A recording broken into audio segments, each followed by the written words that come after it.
You're listening to Unbound presents Until They Wake.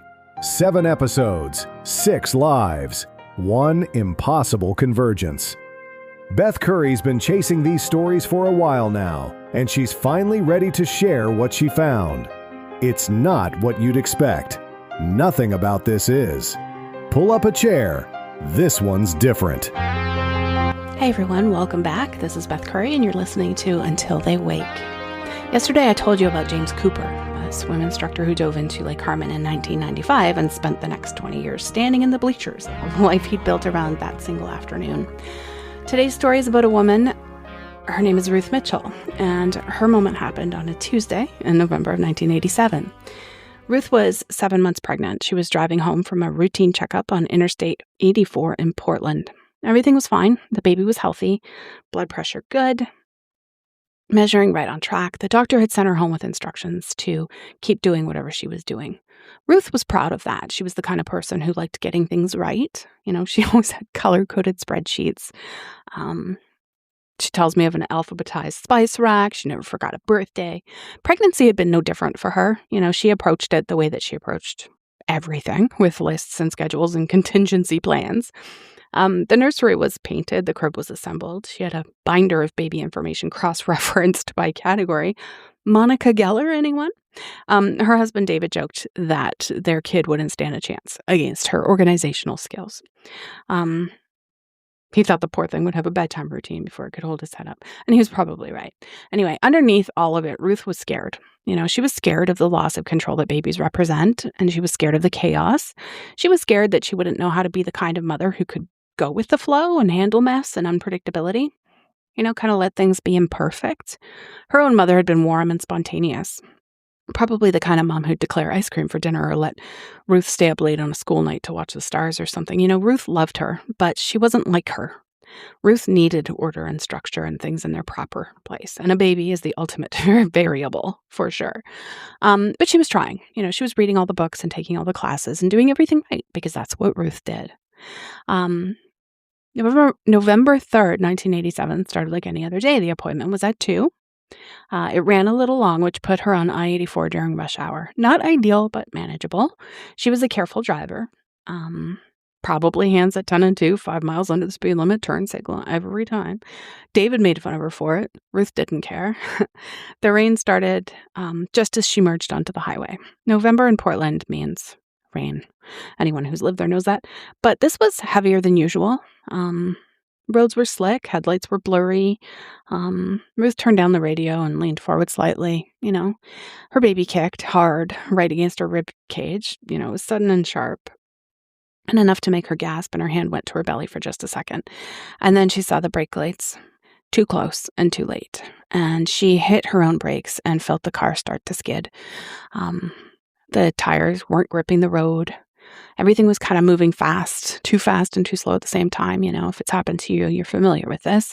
The airbag deployed with sound like a gunshot, and pain exploded across her chest and face. The seatbelt locked hard across her pregnant belly, and, you know, metal, glass, and then nothing. When she opened her eyes, there were hands pulling her from the wreckage. There were voices asking if she could hear them. There were lights everywhere. You know, ambulance, police, headlights from all the stopped cars. She tried to say something about the baby, asked whether the baby was okay. And they told her to just stay calm, that they were taking her to the hospital, but she couldn't stay calm. Her belly felt wrong and too still. The kicking that was constant, she couldn't feel it.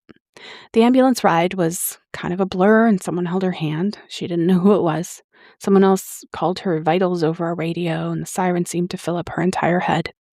At the hospital, everything kind of happened fast. You know, exams, ultrasounds, doctors. David showed up at some point, his face white, gripping her hand so hard it hurt. And then miraculously, the baby was fine. They found a heartbeat, and the baby started moving. There were no actual signs of distress at this point. The doctor said she was very lucky. They suggested that the seatbelt positioning had probably saved them both, and started to say something about another few inches, and then stopped himself. You know, he didn't need to finish. They kept Ruth overnight for observation. She laid in the hospital bed with one hand on her belly, feeling every kick and roll with gratitude so big it didn't, you know, nothing mattered. David slept in the chair beside her. And in the morning, he kissed her forehead and told her he thought he'd lost them both. And she told him they were okay, both of them. And they released her that afternoon. Claire was born 6 weeks later. She was 8 pounds, 2 ounces, healthy lungs, 10 fingers, 10 toes. Ruth held her and couldn't stop looking at her face. This tiny person, this child who'd been in the car with her on that highway and survived before she'd even taken her first breath. The first few months were harder than Ruth had expected. Not because Claire was difficult, but Ruth couldn't seem to get her systems in place. She said that Claire was remarkably easy, but these color-coded spreadsheets stopped making sense, and she couldn't adhere to the schedules that she had set. And she'd find herself standing in the middle of the nursery at 3 a.m, holding this crying baby and not knowing what to do.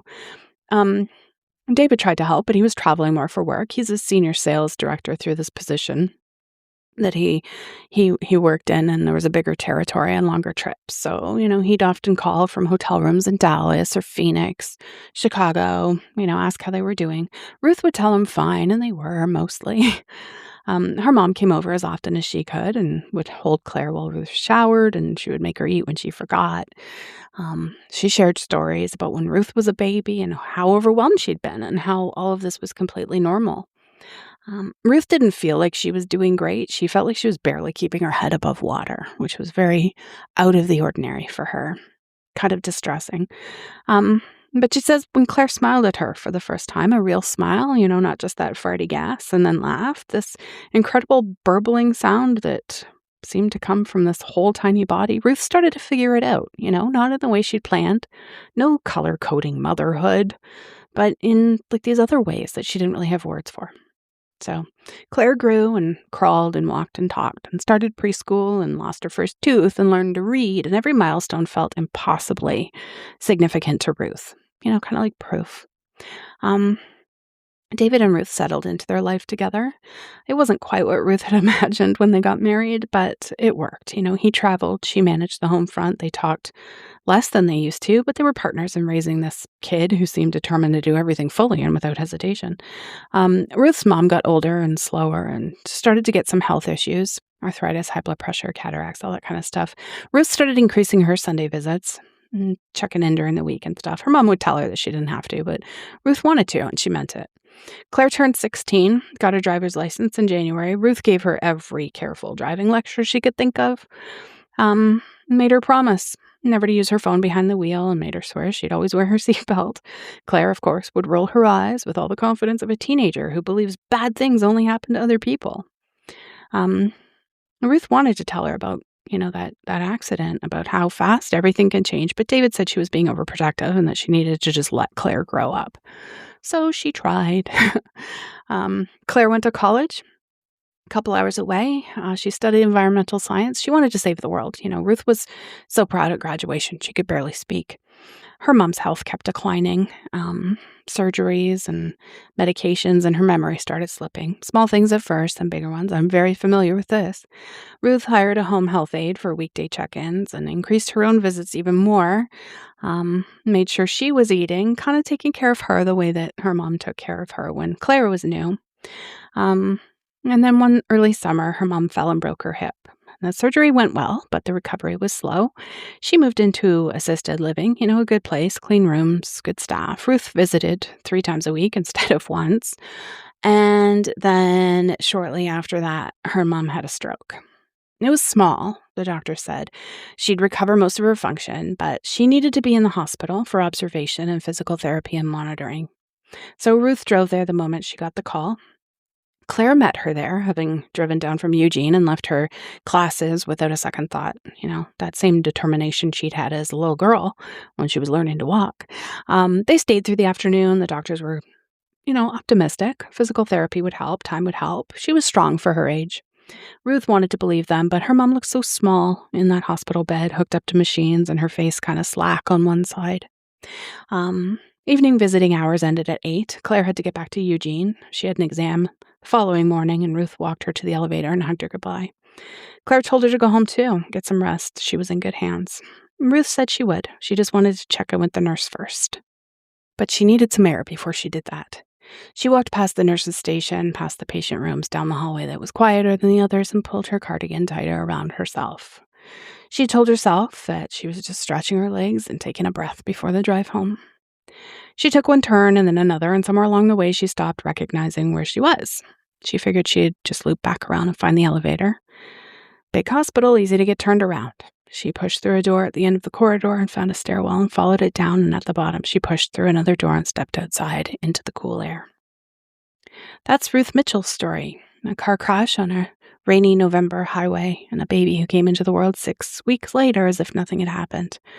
28 years of a life built from that one scary night on the I-84. Tomorrow I'm going to tell you about a woman named Maria Gonzalez. September 2001, New York City, and a morning that changed everything. See you next time. That's it for this episode of Until They Wake. Unbound is free to listen to. If you'd like to support production costs or get in touch with Beth, check the show notes for details. See you next time.